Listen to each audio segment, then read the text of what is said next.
Welcome to IQ plus academy. दोस्तों, BPSC के घटना चक्र सीरीज को आगे बढ़ाते हुए आज हम इसके पार्ट 3 को देखेंगे। इसमें हम हिस्ट्री के प्रश्नों को डिस्कस कर रहे हैं। इसके 2 पार्ट हमने पहले ही अपलोड कर दिया है, तो आप लोग उसे देख लेंगे। लिंक हम डिस्क्रिप्शन में प्रोवाइड कर देंगे दोस्तों। तो चलिए हम स्टार्ट करते हैं आज के पहले प्रश्न से। पहला प्रश्न है, अभिनव भारत से कौन संबंधित है? तो अब BD सावरकर के द्वारा अभिनव भारत संस्था की स्थापना की गई थी। कब की गई थी? 1904 ईस्वी में की गई थी इसकी स्थापना। नासिक महाराष्ट्र में किया गया था। अगर हम देखें तो 1899 में मित्र मेला की स्थापना भी BD सावरकर के द्वारा की गई थी और इसी के नाम को परिवर्तित करके 1904 में अभिनव भारत संस्था कर दिया गया, जो कि एक गुप्त क्रांतिकारी संस्था थी। आइए देखते हैं अगले प्रश्न को। मुजफ्फरपुर में किंग्स फोर्ट की हत्या का प्रयास कब किया गया? मुजफ्फरपुर में किंग्स फोर्ट की हत्या का प्रयास 1908 ईस्वी में किया गया प्रफुल्ल चाकी और खुदीराम बोस के द्वारा। प्रफुल्ल चाकी ने पुलिस की डर से खुद ही गोली मार ली अपने आप को, और जो खुदीराम बोस थे उन्हें पकड़ा गया और गिरफ्तार कर लिया गया और एंड में उन्हें फांसी की सज़ा दे दी गई 11 अगस्त 1908 को। आइए देखेंगे नेक्स्ट प्रश्न को। निम्नलिखित में से कौन सा एक राष्ट्रवादी समाचार पत्र नहीं था? तो दोस्तों, इसमें से टाइम्स ऑफ इंडिया राष्ट्रवादी समाचार पत्र नहीं था, जबकि द हिंदू, बंगाली और दी महारता ये सभी राष्ट्रवादी समाचार पत्र थे। अगला प्रश्न है, क्रांतिकारी गतिविधियों के साथ कौन सी पत्रिका जुड़ी हुई नहीं थी? यहाँ पे यंग इंडिया एक ऐसी पत्रिका है जो कि क्रांतिकारी गतिविधियों से नहीं जुड़ी हुई थी, जबकि संध्या, युगांतर और गदर ये तीनों क्रांतिकारी गतिविधियों से जुड़ी हुई थी। अगला प्रश्न देखेंगे, नीचे दिए गए विकल्पों में राष्ट्रवादी समाचार पत्रों द हिंदू, केसरी, बंगाली, हिंदुस्तानी सुधारक के संपादकों के नाम का सही संयोजन करें। तो ऐसा प्रश्न हमने कल भी डिस्कस किया था, तो ध्यान रखेंगे कि इस तरह के प्रश्न भी पूछे जाते हैं। चलिए देखते हैं कि इसके आंसर्स क्या हो सकते हैं। देखिए, सबसे पहले हम देखेंगे कि द हिंदू के संपादन किसने किया था?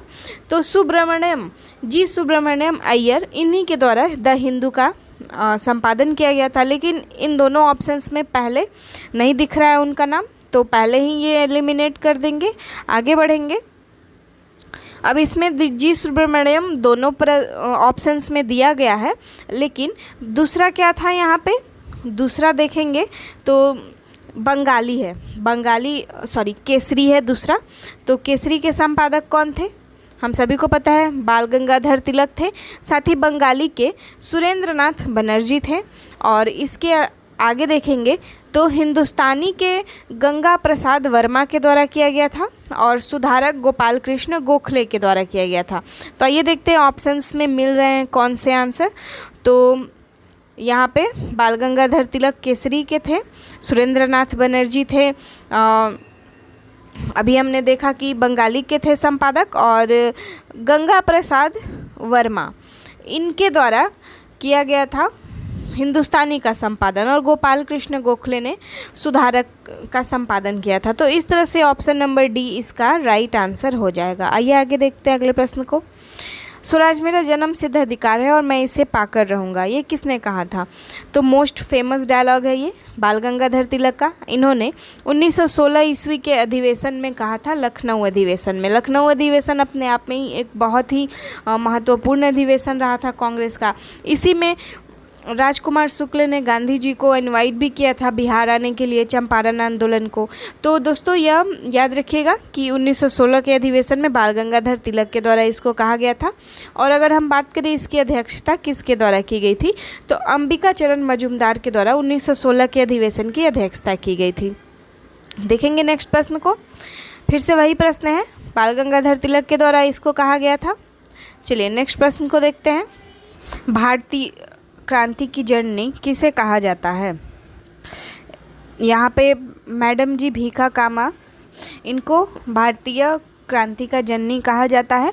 इनका जन्म 24 सितंबर को हुआ था 1861 में।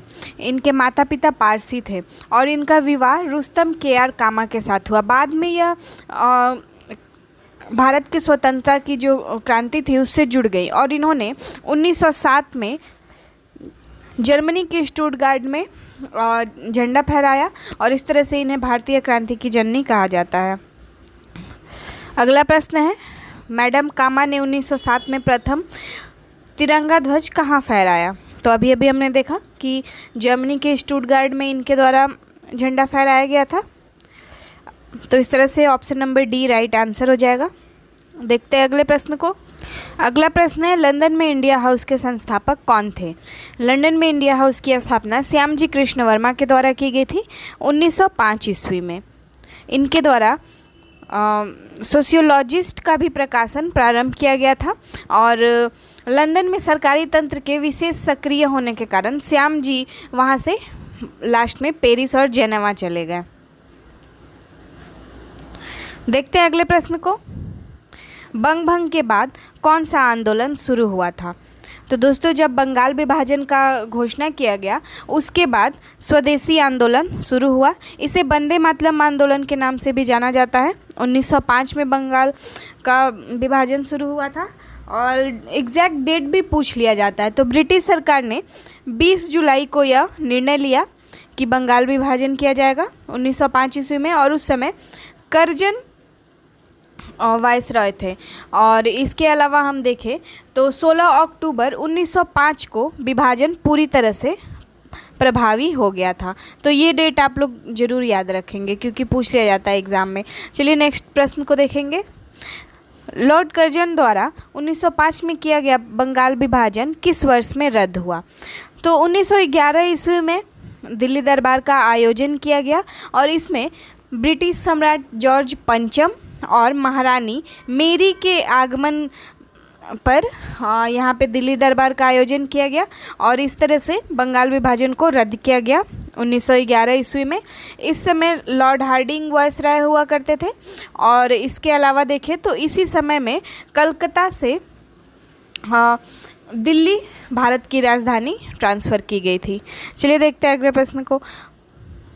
कांग्रेस ने स्वराज प्रस्ताव वर्ष 1905 में पारित किया था। इसका उद्देश्य क्या था?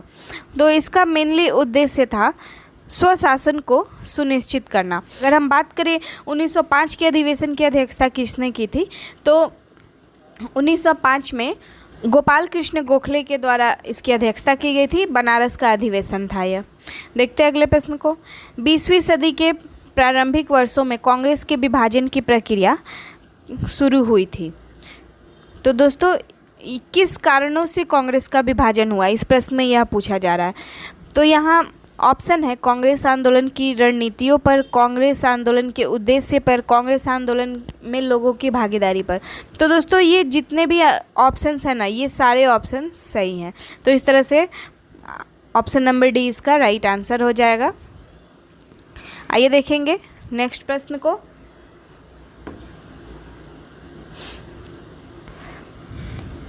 प्रश्न है, मुसलमान यदि खुश और संतुष्ट हैं तो भारत में ब्रिटिश शक्ति का महत्तम बचाव होगा। यह किसने लिखा था?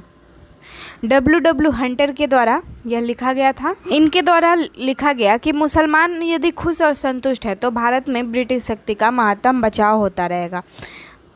अगला प्रश्न है, किस वर्ष हिंदुस्तान रिपब्लिक एसोसिएशन की स्थापना हुई थी? तो दोस्तों, 1924 का यह समय था जब इसकी स्थापना हुई। इसकी स्थापना क्रांतिकारी आंदोलन का संचालन करने के लिए किया गया और इसके संस्थापकों में सचिंद्र सान्याल, राम प्रसाद बिस्मिल, जोगेश्वर चंद्र चटर्जी और चंद्रशेखर आज़ाद शामिल थे। अगला प्रश्न है, बंगाल विभाजन की घोषणा कब की गई? देखिए, ये वाला मैंने कहा था इस तरीके के प्रश्न को पूछ लिया जाता है। तो 20 जुलाई 1905 को इसकी घोषणा की गई थी। यानी कि सबसे पहले यह बंगाल विभाजन का प्रस्ताव 3 दिसंबर 1903 को ब्रिटिश संसद में रखा गया और इसकी औपचारिक घोषणा 20 जुलाई को की गई। हालांकि इसमें ऑप्शन सबसे नियरली 19 है, इसलिए इसका राइट आंसर यही हो जाएगा। तो उसके बाद में जब पूरी तरह से यह कब प्रभावित हुआ, तो 16 अक्टूबर को यह पूरी तरह से प्रभावित हो गया और रविंद्रनाथ टैगोर ने इसी दिन यानी 16 अक्टूबर को रक्षाबंधन दिवस मनाने का सलाह दिया था। अगला देखते हैं, कर्जन वायली की हत्या के आरोप में किसे मृत्युदंड दिया गया? करजन वायली की हत्या मदन लाल घीगरा के द्वारा किया गया था। इन्होंने 1 जुलाई 1909 ईस्वी में मदन लाल घीगरा ने करजन वायली को गोली मार दिया था। करजन वायली कौन थे? तो ये भारत मंत्री के एक बॉडीगार्ड के रूप में नियुक्त हुए थे। अगला प्रश्न देखेंगे, मॉन्टेग्यू चेम्सफोर्ड की रिपोर्ट कब आई थी, ऐसा पूछा जा रहा है इस प्रश्न में।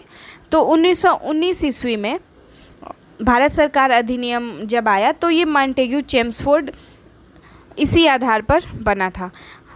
उस समय वायसराय चेम्सफोर्ड थे और मॉन्टेग्यू भारत सचिव हुआ करते थे। नेक्स्ट है new lamp for old lake श्रृंखला 1893 से 94 में सर्वहारा वर्ग के साथ संपर्क से बाहर होने के लिए कांग्रेस की आलोचना की गई थी। इन लेखों के लेखक कौन था? तो दोस्तों अरबिंदो घोष के द्वारा इसको लिखा गया था। ये एक गर्मपंथी थे, नरमपंथ से ये बिलोंग नहीं करते थे, गर्मपंथ से बिलोंग करते थे। अगला प्रश्न है काकोरी ट्रेन डकैती कांड में क्रांतिकारियों को फांसी की सज़ा दी गई। किन क्रांतिकारियों को फांसी की सज़ा दी गई? तो राम प्रसाद बिस्मिल और अशफाक उल्ला खां को इसमें फांसी की सज़ा दी गई थी। और इस तरह से अशफाक उल्ला खां पहले ऐसे मुस्लिम क्रांतिकारी थे जिनको फांसी की सज़ा दी गई। यह कब हुआ था? तो 9 अगस्त 1925 ईस्वी में हुआ था। यह काकोरी कहाँ स्थित है? तो उत्तर रेलवे के लखनऊ सहारनपुर में यह स्थित है। अगला प्रश्न देखेंगे, हिंदुस्तान सोशलिस्ट रिपब्लिक आर्मी के संस्थापक नेताओं में एक थे। तो दोस्तों भगत सिंह इसमें से एक थे। अगर हम देखें कि इसकी स्थापना कब हुई थी तो सितंबर 1928 में इसकी स्थापना हुई थी। हिंदुस्तान रिपब्लिक एसोसिएशन का नाम ही बदलकर हिंदुस्तान सोशलिस्ट रिपब्लिक आर्मी कर दिया गया था। जब काकोरी कांड हुआ तो हिंदुस्तान रिपब्लिक एसोसिएशन कुछ समय के लिए इसका अस्तित्व समाप्त सा हो गया। तो इसके बाद इसकी स्थापना की गई और इसका नाम किसके द्वारा बदला गया? तो चंद्रशेखर आज़ाद के नेतृत्व में एक बैठक हुई और उसी में इसका नाम चेंज किया गया। अगला प्रश्न है, निम्नलिखित पंक्तियों को किसने लिखा था? सरफरोशी की तमन्ना अब हमारे दिल में है, देखना है जोर कितना बाजुए कातिल में है। तो दोस्तों ये राम प्रसाद बिस्मिल के द्वारा लिखा गया था। इनका वास्तविक नाम सैयद शाह मोहम्मद हसन था और ये इनका जन्म कब हुआ था? तो 1901 में पटना से 30 किलोमीटर दूर हरदास बिनाहा में इनका जन्म हुआ था और ये एक उर्दू गज़ल लेखक थे। चलिए अगला प्रश्न देखते हैं, इनकलाब जिंदाबाद का नारा किसने दिया था? इनकलाब जिंदाबाद का नारा अगर हम देखें तो मोहम्मद इकबाल ने इसकी रचना की थी, लेकिन भगत सिंह के द्वारा इसका उपयोग किया गया, यानी ऑप्शन नंबर सी इसका राइट आंसर हो जाएगा। नेक्स्ट प्रश्न देखते हैं, भगत सिंह, राजगुरु और सुखदेव को कब फांसी दी गई? तो इनको 23 मई 1931 को फांसी दी गई थी। ये फांसी क्यों दी गई? तो ये जो भी मतलब भगत सिंह, राजगुरु और सुखदेव है ना, ये हिंदुस्तान सोशलिस्ट रिपब्लिक एसोसिएशन के सदस्य थे। इनके द्वारा केंद्रीय विधानसभा में बम फेंका गया और उस समय जब इनके द्वारा बम फेंका गया तो इनको गिरफ्तार कर लिया गया और इन पर मुकदमा चलाया गया। हालांकि यह मुकदमा इन लाहौर षड्यंत्र पे चलाया गया। सैंडर्स को इन्होंने गोली मारा था और वो क्यों मारा था? तो लाला लाजपत राय के सिर पे लाठी से उसने मारा था, इस वजह से उनकी मृत्यु हो गई थी। तो इसीलिए भगत सिंह के द्वारा उसे गोली मार दिया गया था। तो लाहौर षड्यंत्र केस में इनको फांसी की सज़ा दी गई। अगला प्रश्न है, सरकार के विरोध में असेंबली में बम फेंकने के समय भगत सिंह की उम्र क्या थी? भगत सिंह का जन्म कब हुआ था? सितंबर 1907 में इनका जन्म हुआ था। तो इस तरह से बम कब फेंका था इन्होंने? 8 अप्रैल 1929 को इन्होंने विधानसभा में बम फेंका था। तो इनका जो एज हो जाएगा ना, वो होगा 21 साल से थोड़ा ज़्यादा, यानी कि ऑप्शन नंबर बी इसका राइट आंसर हो जाएगा। नेक्स्ट है, अनुशीलन समिति थी। अनुशीलन समिति एक क्रांतिकारी संगठन था। बंगाल में इस तरह की समितियों का लगभग 19 ऐसी समितियों का प्रमाण मिला है और इन में स्थापित करने वालों में ज्ञानेंद्र नाथ बसु, कलकत्ता के प्रथम मित्र या जितेंद्र नाथ बनर्जी, तो ये इन सभी लोगों का नाम शामिल है। अरबिंदो घोष कलकत्ता अनुशीलन समिति के मार्गदर्शक थे। अगला प्रश्न है, चिटगांव शस्त्र छापामारी की योजना किसने बनाई थी? यह मास्टर दास सूर्यसेन के द्वारा बनाई गई थी यह योजना। इनके द्वारा एक आर्मी की भी स्थापना की गई थी जिसका नाम था इंडियन रिपब्लिकन आर्मी। देखते हैं अगले प्रश्न को। निष्क्रिय विरोध के सिद्धांत का प्रतिपादन किसने किया? निष्क्रिय विरोध के प्रतिपादन का सिद्धांत अरबिंदो घोष के द्वारा किया गया। इनका मानना था कि अंग्रेज जब तक भारत छोड़कर नहीं जाते ना, तब तक उनका विरोध प्रदर्शन करते रहना चाहिए। तो इस तरह से यह निष्क्रिय विरोध था। अगला प्रश्न देखेंगे, गदर पार्टी की स्थापना किस वर्ष हुई थी? गदर पार्टी की स्थापना 1913 में हुई थी। लाला हरदयाल के नेतृत्व में इसकी स्थापना सैन फ्रांसिस्को में की गई थी, जिसके फर्स्ट अध्यक्ष कौन थे? इसके फर्स्ट अध्यक्ष सोहन सिंह भिखना थे। और इसके अलावा हम देखें तो गदर अखबार चलाया जाता था और उसी के नाम पे इसका नाम गदर पार्टी भी रखा गया। गदर अखबार जो चलाया गया था उसका जो पहला संस्करण था वो उर्दू में छपा था, लेकिन उसके बाद वह गुलरुखी में छपने लगा था, गुलरुखी सिकंदर के द्वारा लिखी जाने वाली कविताओं को कहा जाता है। गुलमुखी एक लिपि है। अगला प्रश्न देखते हैं, गदर क्रांति छिड़ने का सबसे महत्वपूर्ण कारण क्या था? गदर क्रांति छिड़ने का सबसे महत्वपूर्ण कारण था प्रथम विश्व युद्ध का शुरू होना। 1914 में यह शुरू होने वाला था और गदर क्रांति की जो स्थापना की गई थी गदर पार्टी की, वो 1913 में की गई थी। अगला प्रश्न देखते हैं, किसने कहा था स्वराज मेरा जन्मसिद्ध अधिकार है और मैं इसे लेकर रहूँगा? तो ये बहुत ही फेमस डायलॉग है, बाल गंगाधर तिलक के द्वारा कहा गया था। अभी हमने कुछ समय पहले भी इसको डिस्कस किया। कब कहा था? 1916 के लखनऊ अधिवेशन में कहा था इन्होंने। देखते हैं अगले प्रश्न को। अगला प्रश्न भी वही है, option number C right answer होगा। अगला प्रश्न है, स्वराज आम जनता के लिए होना चाहिए, केवल वर्गों के लिए नहीं, के सूत्र की घोषणा किसने की थी? दोस्तों, इसकी घोषणा सी गोपालाचारी के द्वारा की गई थी। सी गोपालाचारी कौन थे? भारत के प्रथम और अंतिम भारतीय गवर्नर जनरल सी गोपालाचारी ही थे।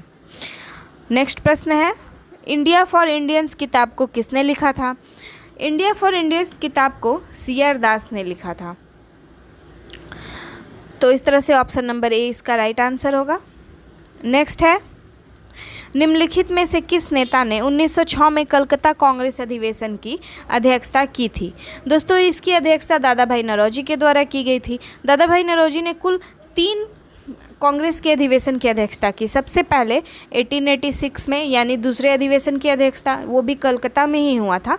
और दूसरा था 1893 का अधिवेशन जो कि लाहौर में हुआ था। और तीसरा था 1906 का अधिवेशन जो कि फिर से कलकत्ता में ही आयोजित किया गया था। तो इस तरह से इनके द्वारा 3 अधिवेशनों की अध्यक्षता की गई थी। Option number D right answer हो जाएगा।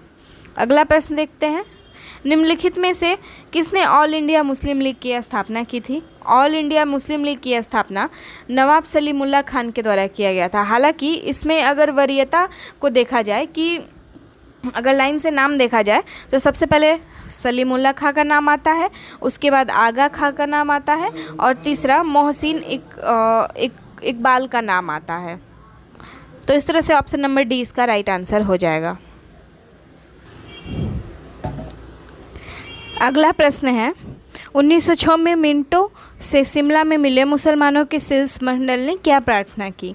तो दोस्तों, आगा खां के नेतृत्व में 1906 में मुसलमानों का एक शिष्टमंडल वायसराय लॉर्ड मिंटो से मिलने के लिए शिमला पहुंचा और यहाँ उन्होंने मुसलमानों के लिए एक पृथक निर्वाचन वर्ग का मांग किया और इसे मार्ले मिंटो सुधार के तहत लागू भी किया गया। नेक्स्ट प्रश्न को देखते हैं, निम्नलिखित में से किसका योगदान होम रूल लीग की स्थापना में नहीं था? होम रूल लीग की स्थापना में बाल गंगाधर तिलक, एनी बेसेंट और एम सुब्रमण्यम ने भी यहाँ तक की मदद की थी। लेकिन टी.एस. अलकाट ये होम रूल लीग से संबंधित नहीं थे, बल्कि ये थियोसॉफिकल सोसाइटी से संबंधित थे। मैडम ब्लैडवस्की और अलकाट के द्वारा थियोसॉफिकल सोसाइटी की स्थापना की गई थी। अगला प्रश्न देखते हैं, किस अधिवेशन में होम रूल समर्थक अपनी राजनीतिक शक्ति का सफलतापूर्वक प्रदर्शन कर सके? तो दोस्तों कांग्रेस का 1916 का वह अधिवेशन था, लखनऊ अधिवेशन, जिसमें होम रूल समर्थक अपनी राजनीतिक शक्ति का सफलतापूर्वक प्रदर्शन कर पाए थे। और अगर हम बात करें 1916 के लखनऊ अधिवेशन की, तो अंबिका चरण मजूमदार के द्वारा इसकी अध्यक्षता की गई थी। नेक्स्ट है, शिक्षा में सुधार हेतु ब्रिटिश सरकार ने सैडलर विश्वविद्यालय आयोग की नियुक्ति कब की? इसकी नियुक्ति 1917 में की गई थी। और जब इन्होंने यह नियुक्ति की थी, उसके बाद जो सैडलर की समिति थी, उनके द्वारा 2004 के विश्वविद्यालय अधिनियम की कड़ी निंदा की गई और कहा गया कि कॉलेज और विश्वविद्यालय की शिक्षा का ठीक से समन्वय नहीं हो पा रहा है। तो इसके अध्यक्ष सैडलर बने थे, जो कि विश्वविद्यालय के कुलपति थे, लीड्स विश्वविद्यालय के उपकुलपति थे। नेक्स्ट देखेंगे, होम रूल आंदोलन भारत के स्वतंत्रता संग्राम के एक नए चरण का आरंभ घोतक था, क्योंकि? तो दोस्तों इसका राइट आंसर हो जाएगा ऑप्शन नंबर ए, क्योंकि इसने देश के सामने स्वशासन को एक ठोस योजना को रखा था। इसकी स्थापना एनी बेसेंट और बाल गंगाधर तिलक के द्वारा की गई थी। नेक्स्ट है, नोआखली में महात्मा गांधी के सचिव कौन थे? दोस्तों नोआखली में प्यारेलाल महात्मा गांधी के सचिव थे और इनकी बहन थी सुशीला नैयर, जो कि गांधी जी की व्यक्तिगत चिकित्सक भी थी। और इसके अलावा देखें तो प्यारेलाल ने गांधी जी के जो दांडी मार्च था, उसमें भी एक बहुत ही इम्पॉर्टेंट रोल प्ले किया था। तो इस तरह से option number C is the right answer. Next है, निम्न में से महात्मा गांधी का भारत में पहला सत्याग्रह कौन सा था? महात्मा गांधी 1915 में भारत लौटे, दक्षिण अफ्रीका थे, और इसके बाद इनका पहला आंदोलन जो था, पहला सत्याग्रह जो था, वो चंपारण सत्याग्रह था। 1916 ईस्वी में राजकुमार शुक्ल लखनऊ के अधिवेशन में पहुंचे और गांधी जी को बिहार आने के लिए निमंत्रण किया और जो कृषकों का शोषण हो रहा था, उसके लिए कोई ठोस कदम उठाने की आग्रह की थी। चलिए नेक्स्ट प्रश्न को देखते हैं, किसने यूरोपीय नील बागान मालिकों द्वारा किसानों के शोषण की तरफ गांधी जी का ध्यान आकर्षण किया था? तो अभी हमने पढ़ा कि राजकुमार शुक्ल वे व्यक्ति थे जिन्होंने गांधी जी का ध्यान आकर्षण किया बागान मालिकों की तरफ। देखते हैं अगले प्रश्न को, गांधी जी द्वारा भारत की पहली सत्याग्रह आंदोलन बिहार में कहाँ से प्रारंभ की गई थी? चंपारण से यह आंदोलन हुआ था 1917 ईस्वी में। चलिए नेक्स्ट प्रश्न देखते हैं, बिहार में कौन से स्थान में गांधी जी ने अपना प्रथम सत्याग्रह किया था? तो दोस्तों बिहार का चंपारण वह स्थान है, अभी ये भी हमने देखा। और अगर हम बात करें इस सत्याग्रह के बारे में, तो ये तिनकठिया जो नियम था उसके विरोध में था। अंग्रेज़ों ने किसानों के साथ एक कॉन्ट्रैक्ट कर लिया था, जिसके तहत किसानों को अपना 3/20 भूमि पे नील की खेती करनी पड़ती थी और इसके वजह से किसानों का बहुत ही शोषण भी होता था। तो इसलिए राजकुमार शुक्ल ने गांधी जी को बिहार आने के लिए आमंत्रण दिया और चंपारण सत्याग्रह की शुरुआत हुई। नेक्स्ट देखते हैं, चंपारण नील आंदोलन के राष्ट्रीय नेता कौन थे? महात्मा गांधी इसके राष्ट्रीय नेता थे। चलिए अगला प्रश्न देखते हैं, निम्नलिखित में से किस सत्याग्रह आंदोलन में गांधी जी ने प्रत्यक्ष रूप से भाग नहीं लिया? दोस्तों राजकोट का सत्याग्रह हो, खेड़ा सत्याग्रह हो या असहयोग आंदोलन, इन सभी में महात्मा गांधी ने भाग लिया था। लेकिन वाइकोम एक ऐसा सत्याग्रह था जिसमें गांधी जी ने भाग नहीं लिया था। यह मंदिर में प्रवेश से संबंधित एक सत्याग्रह था जिसमें गांधी जी ने भाग नहीं लिया था प्रत्यक्ष रूप से। अगला प्रश्न देखते हैं, स्वाधीनता आंदोलन के दौरान महात्मा गांधी के करीबी अंग्रेजी मित्र कौन थे? तो दोस्तों महात्मा गांधी के करीबी अंग्रेजी मित्र चार्ली एंड्रूज थे और दक्षिण अफ्रीका में एंड्रूज फिनिक्स आश्रम में गांधी जी के साथ रहे थे। और ये महात्मा गांधी हो गए, गोपाल कृष्ण गोखले हो गए या रविंद्रनाथ टैगोर, इन सभी से इन काफ़ी करीबी रिश्ता था, काफ़ी अच्छी फ्रेंडशिप थी इनकी। तो इस तरह से ये पूरी तरह से भारतीय बनना चाहते थे, इन्हें भारत से बहुत ही ज़्यादा लगाव था। इसके अलावा इनके बारे में एक और इम्पॉर्टेंट पॉइंट है कि 1925 से लेके 1927 तक इन्होंने all India trade union Congress की अध्यक्षता भी की थी। कब की थी? 1925 से लेके 1927 तक all India trade union Congress की अध्यक्षता। चलिए अगला प्रश्न देखते हैं। अनंतोदय कार्यक्रम का उद्देश्य क्या था? अनंतोदय कार्यक्रम जॉन रस्किन की एक पुस्तक थी अनटू द लास्ट, उसी से प्रभावित था यह कार्यक्रम। और इसका जो मेन उद्देश्य था वो था गरीबों में से गरीबों की सहायता करना, और इसकी शुरुआत गांधी जी के द्वारा की गई थी। अगला प्रश्न है 1917 से 1918 में अहमदाबाद में गांधी जी द्वारा चलाए गए सत्याग्रह में किसने हिस्सा लिया था? तो दोस्तों जो 1917 से 1918 में अहमदाबाद में आंदोलन चलाया गया था उसमें मेनली औद्योगिक कर्मियों ने भाग लिया था। गांधी जी ने यहाँ पे यानी अहमदाबाद में टेक्सटाइल लेबर एसोसिएशन की स्थापना भी की थी और ट्रस्टीशिप का सिद्धांत भी दिया था। तो कई बार ये प्रश्न पूछा जाता है कि अहमदाबाद टेक्सटाइल लेबर एसोसिएशन की स्थापना किसने की, या ट्रस्टीशिप से जो सिद्धांत था, ट्रस्टीशिप सिद्धांत वो किसके द्वारा दिया गया? तो ये महात्मा गांधी के द्वारा ही दिया गया था। नेक्स्ट प्रश्न है निम्न उद्योगपतियों में से कौन से व्यक्ति लंबे समय तक AICC के खजांची रहे तथा सन 1930 में जेल भी गए? तो जमनालाल बजाज ऐसे व्यक्ति थे जो कि बहुत लंबे समय तक AICC के खजांची रहे और 1930 में ये जेल भी गए।